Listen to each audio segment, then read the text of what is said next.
In this video, we'll look at the popular Christian doctrine concerning the 2300 days in the prophecy of Daniel and prove that it does not work given what we're told in the book of Daniel. The classic church doctrine typically places Daniel's 2300 days as the start of the number of years between 457 BC at the first decree to restore the Jerusalem temple until 1844 CE. We know this doctrine is false for several reasons. First of all, Daniel is clear that the 2300 days concern the ceasing of the daily sacrifice and the transgression of desolation. In chapter 8, Daniel describes a vision of a ram and a goat. There's no confusion about what the ram and goat represent because chapter 8 tells us that the ram represents the kings of Media and Persia and the goat represents the king of Greece. Chapter 2 and chapter 7 expound upon this. We discussed this in the Daniel Countdown video. It's a timeline of history that began in 605 BC during the reign of Nebuchadnezzar II, the king of Babylon.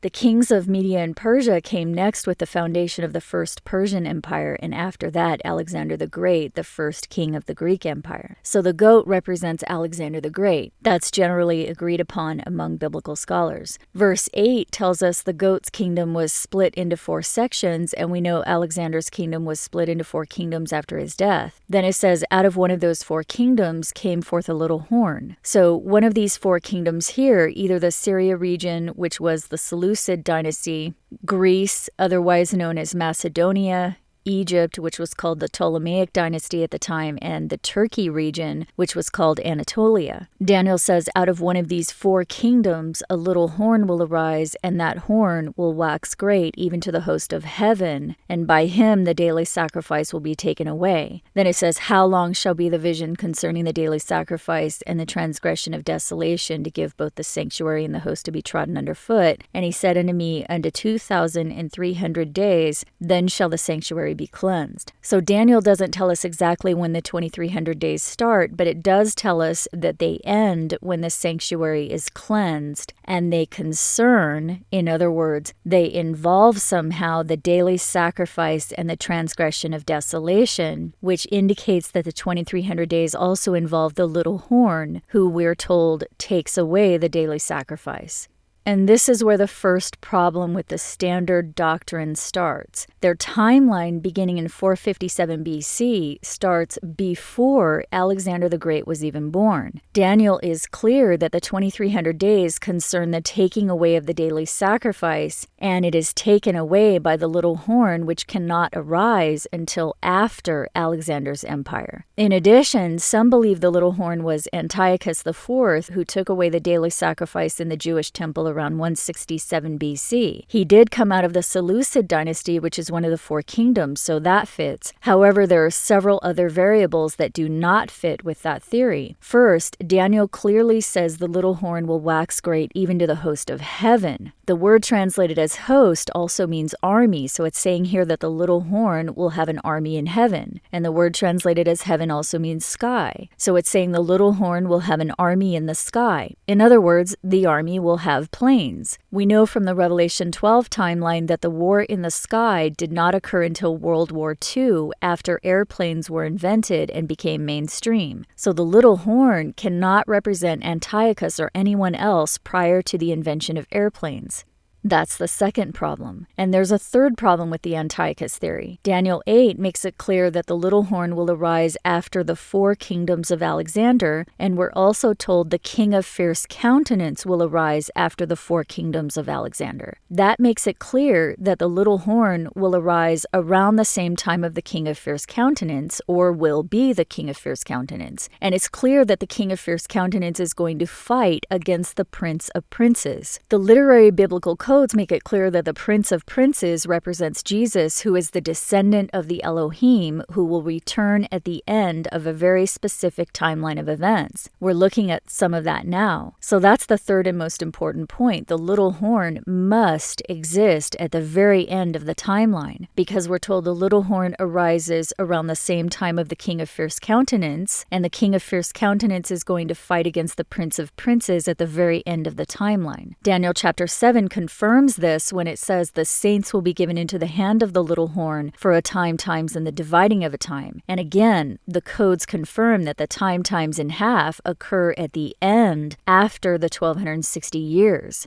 Chapter 7 also confirms that the little horn is still in existence when the Ancient of Days returns, and we're told the Ancient of Days is the one who sits on the throne, which again happens at the end of the timeline. So the little horn must exist at the very end of the timeline, not in the middle of it. But we're told the little horn still has to arise out of one of these four kingdoms that appear to be in the middle of the timeline. Well, notice verses 22 and 23 clarify that it refers to the latter time of the four kingdoms. Some believe that refers to the end of the Hellenistic period, but as we've just shown, that cannot be the case because Daniel 8 is part of the whole Daniel timeline, and the timeline doesn't end until the Elohim return. So you'll notice that each of these four kingdoms represents a kingdom that held a prominent place in world history outside of the Hellenistic period. For example, the Seleucid dynasty represents the prominence of the Neo-Assyrian Empire, which was the first real empire that rose out of Mesopotamia. The Ptolemaic dynasty represents the ancient Egyptian empire, which was also very prominent in the ancient past. And Macedonia, Greece, represents the Greek Empire, which was also another prominent empire in world history. Turkey, or Anatolia, however, did not become a prominent empire until 1299 CE under the title of the Ottoman Empire. That empire did not end until 1923. So notice Daniel says, in the latter time of their kingdom, when the transgressors are come to the full. The Turkish Empire did not come into its full power until 1299 through 1923. So the latter time of the Fourth Kingdom was in the year 1920 when the League of Nations was established. The League of Nations, therefore, appears to be the king of fierce countenance, which Daniel said will destroy by peace. The League of Nations took the lands surrounding Jerusalem from the Ottoman Empire in 1920 under the Treaty of Sevres, although the UK, France, and Russia had already begun secretly partitioning the land at least 5 years before the League was established. In 1945, the League of Nations became the United Nations, and 3 years later they established the country of Israel on the land they took from the Fourth Kingdom, and that international territory, which they named Israel, is the little horn. Israel is the little king or little kingdom that has an army in the sky. It came out of the seventh head of the beast, which is now the eighth king, which is the king of fierce countenance that destroys by peace, the United Nations. Also notice Israel subdued the three other protectorates in that area that were established by France, Britain, and Russia at the end of the Ottoman Empire, the Fourth Kingdom. The international country of Israel, established by the beast, is the little horn, and Daniel tells us that the daily sacrifice will be taken away by it. The daily sacrifice will be taken away by the little horn who has an army in the sky, who arose at the same time as the king of fierce countenance, who will fight against the prince of princes at the end of days. So the daily sacrifice that Daniel is referring to in chapter 8 must occur in the end time, unlike Daniel 11, where we're told the king of the north takes away the daily sacrifice.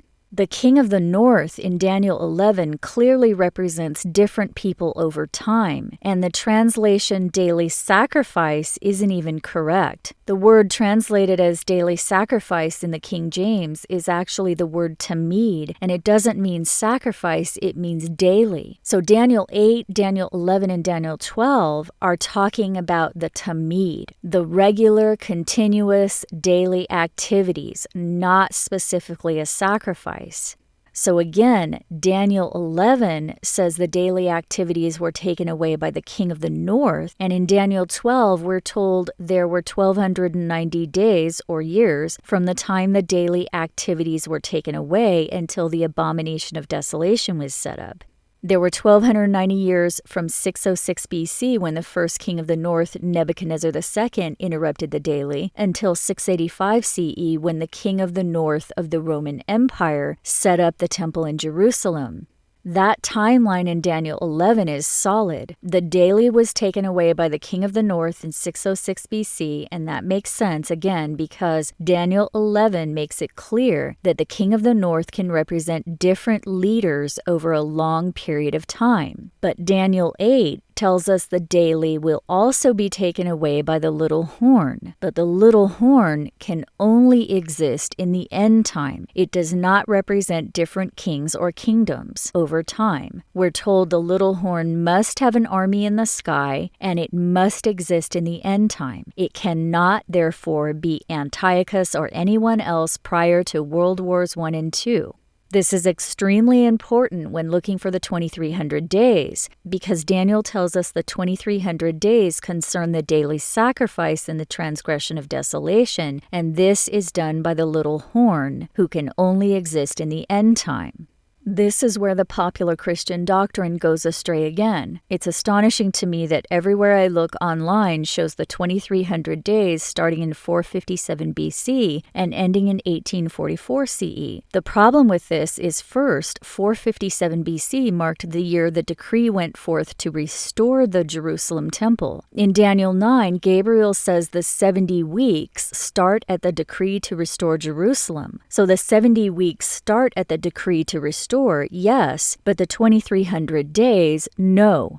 Daniel 8 says the 2300 days mark the transgression of desolation. So why would the decree to restore be the start of the desolation? That's the next problem. The desolation does not start with the decree to restore. That makes no sense, and that's not what the text says. Daniel 8 does not tell us exactly when the 2300 days start, only that it concerns the daily sacrifice, which is taken away by the little horn.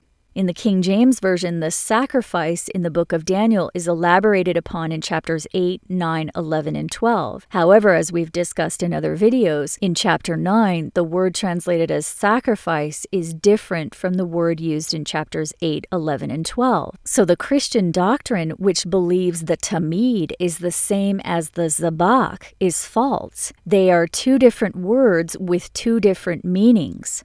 Again, the tamid does not mean sacrifice at all. The zabak in Daniel 9 does occur within the 70 weeks, and those 70 weeks start at the going forth of the decree to restore Jerusalem. However, the tamid in Daniel 8 is not the zabak in Daniel 9. In fact, the tamid, again, in Daniel 8, 11, and 12 doesn't mean sacrifice at all, but instead refers to the daily activities. It is not the zabak of chapter 9, which involves the 70 weeks.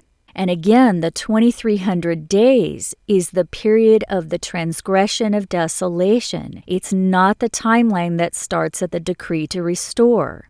So I feel like I cannot say this enough. The Christian doctrine that places the 2300 days between 457 BC and 1844 CE is false for several reasons. First, it occurs before the little horn could even exist, and there are two reasons we know that. The little horn has to have an army in the sky, and the little horn has to exist in the end time when the Elohim return, and that did not happen in 1844. Next, the 2300 days represent a time of transgression and desolation, so it cannot begin at the restoration in 457 BC. The decree to restore in Daniel 9 that starts the 70 weeks does concern the zabak, but it does not concern the tamid in Daniel 8.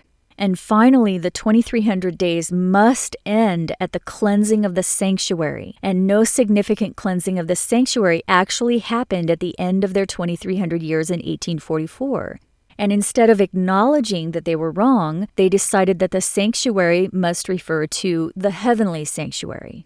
I do not believe any human knows what occurred in the heavenly sanctuary in 1844. So the final problem with the popularized Christian doctrine concerning the 2300 days of Daniel is that there was no significant cleansing of a significant sanctuary in 1844 at the end of what they think were the 2300 years. So there is no possible way, given what we're told in the Bible, that the popular Christian doctrine is correct about the 2300 days. Their doctrine is false. In the next video, we'll examine more closely what the prophecy actually says about the 2300 days, the daily sacrifice, and the transgression of desolation. For more information, you can watch the playlist Bible's Countdown to the Meteorite and Rescue, which is linked below this video on YouTube.